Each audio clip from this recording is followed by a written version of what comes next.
Guten Abend, liebe Zuschauerinnen und Zuschauer. Ich begrüße euch herzlich zum heutigen Panorama aus Bern. Wir haben folgende 2 Beiträge für eure Sendung. Das Oberland pfeift auf das Geschlecht und es wird grossdenkt im kleinkarierten Bern. Sind die Berner OberländerInnen der Genderfrage allen Schritt voraus? Dieser Frage ist der Ben Abegler nachgegangen. Dass das Ganze so einfach nicht ist, erklärt der Berner Sprachwissenschaftler im Interview.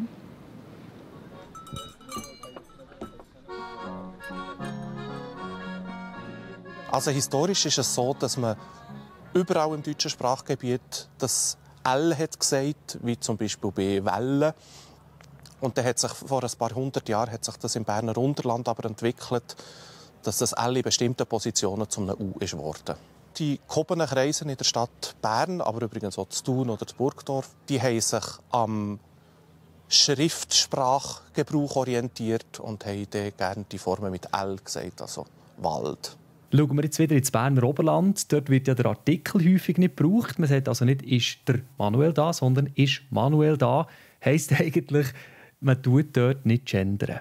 Das stimmt natürlich, wenn wir genau diesen Fall haben, von Manuel kommt oder der Manuel kommt. Aber in allen anderen Fällen ist es ja so, dass man dann trotzdem er kommt sagt oder sie kommt. Also man kann jetzt nicht sagen, dass die Oberländer mehr gendern als die Unterländer. Noch allgemein zur Sprache oder zum Dialekt. Jetzt mit der modernen Technik, mit der Globalisierung, mit der Vernetzung, könnte es sein, dass das irgendwann so eine homogene Masse wird? Ich glaube, es wird nie auf der ganzen Welt werden nie alle gleich reden. Es wird sich mehr daran orientieren, die Leute, die viel miteinander zu tun haben, die passen sich aneinander an. Und die Leute, die weniger miteinander zu tun haben, also sobald es zum Beispiel neue Grenzen gibt, wir können uns jetzt gerade den Fall Ukraine-Russland anschauen, dort werden sich im Moment gerade die Sprachen stark auseinander bewegen. Wieder zurück ins Berner Oberland. Dort gibt es ja sehr eine grosse Vielfalt. Also etwas, das vielen sicher auch gefällt. Vielleicht auch euch als Sprachwissenschaftler. Ich habe selber Oberländer Vorfahren. Und natürlich geht man gerne ins Oberland für die Ferien oder einfach für eine Wanderung zu machen auf einer schönen Horeb rauf. Und darum ist jetzt für mich persönlich sind die Oberländer Sprachen sehr Sprachen vom Herz. Und dazu kommt aber auch noch, dass es im Oberland einfach noch mehr Verschiedenheit gibt, dass es noch mehr Unterschiede gibt vom einen Dorf zum nächsten. Und das gefällt mir als Mensch und als Sprachwissenschaftler besonders.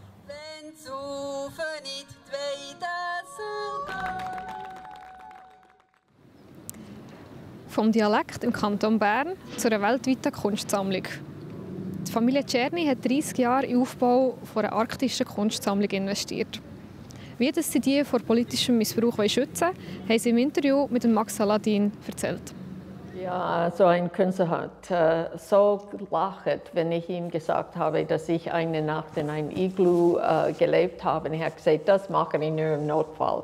Heutzutage gibt es Hochhäuser zum Beispiel in verschiedenen Teilen der Arktis, in Skandinavien zum Beispiel, Nokia-Land. Eigentlich ist die Infrastruktur sehr gut. In Kanada ist das Internet ist ein wenig langsamer.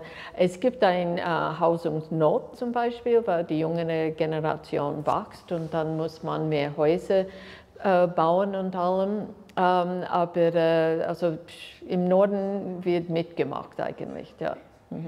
Die indigenen Völker sind Meister an Adaptieren. Jetzt ist es so schnell, dass es wirklich schwierig für manche Leute alles zu verdauen und zu adaptieren, weil es gibt so viel, die Einflüsse kommen von so vielen verschiedenen Richtungen, dass es schwierig ist, Sachen auseinanderzuhalten. Und jetzt zum Glück gehen viele Leute zurück zu ihren Ahnen, um zur Vergangenheit, von der Vergangenheit zu lernen, wie man sich heute adaptieren kann. Uns geht es darum, dass die holistische Weltanschauung der indigenen Völker von möglichst vielen auf der Welt gesehen, realisiert wird und dass es einen Einfluss hat auf zukünftige Entscheidungen, die global sind, oder? Von der Flora, Fauna, Ernährungskette oder Menschen überhaupt. Geldgeber haben immer eine Macht, das ist eigentlich immer so.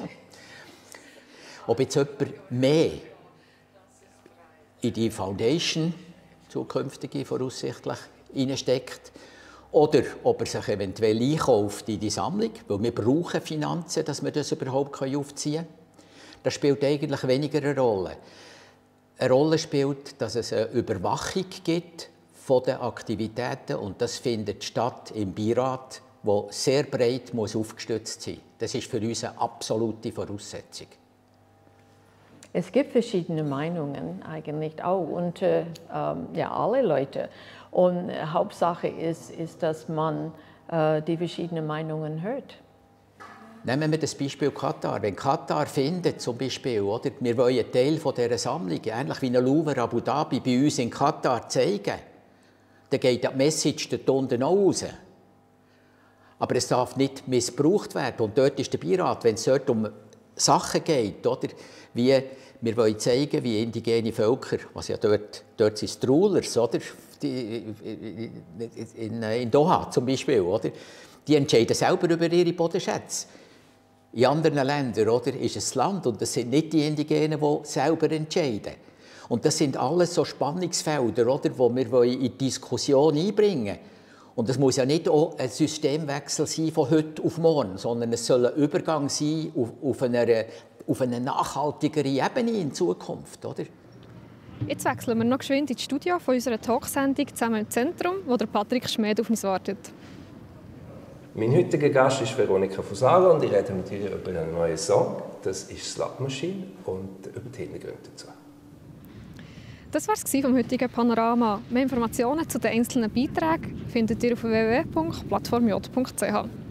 Im Anschluss erzählen euch noch Kollegen von Media News, wie das Wetter wird. Ich danke euch allen vielmals für zuzuschauen und wünsche euch einen ganz schönen Abend. Ade miteinander. Das Wetter wird euch präsentiert von Made in Bern.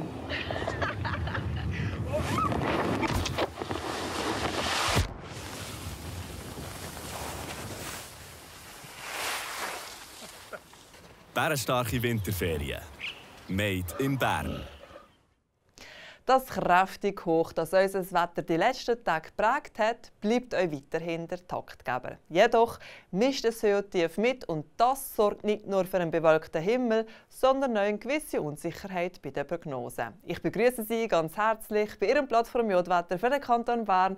Es freut mich, schauen Sie wieder vorbei. In der Höhe bleibt die Luft trocken und mild, im Flachland da bleibt der Nebel oder Tiefhochnebel ein Thema.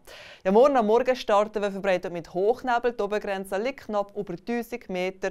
Über dem Hochnebel ist es am Vormittag noch recht sonnig. Die Temperaturen liegen dabei in Bern bei etwa -1 Grad. Im Tagesverlauf verstärkt sich die Beise und hebt die Obergrenze vom Nebelmeer bis über 1500 Meter. Gleichzeitig nimmt die Bewölkung aus Norden zu und die Temperaturen bleiben in Thun bei etwa 3 Grad hocken. Es gibt noch mal einen recht guten Tag, um dann in den Bergen beim Wintersporteln oder Vitamin D tanken zu genießen. Hier bleibt es noch lange Zeit sonnig. Im Laufe des Nachmittags oder gegen den Abend nimmt dann auch hier die Bewölkung zu. In nächster Zeit bleibt der Luftdruck hoch, allerdings mischt es Höhe und Tief mit. Freitag und Samstag bringen eine Kombination aus Hochnebel und Wolken. Die Sonne zeigt sich nur zwischendurch. In den Alpen kommt der Föhn auf. Vom Sonntag bis am Mittwoch geht es zwar weiterhin mit hohem Luftdruck weiter, doch durch das Höhentief sind aus heutiger Sicht die Prognosen noch unsicher. Es geht wohl nach dem aktuellsten Modell wechselnd und bewölkt und meist trocken weiter. Wir von Ihrem Plattform J-Wetter für den Kanton Bern halten Sie natürlich immer auf dem Laufenden. Das war von meiner Seite. Herzlichen Dank fürs Zuschauen und weiterhin eine wunderbare Zeit. Ade miteinander.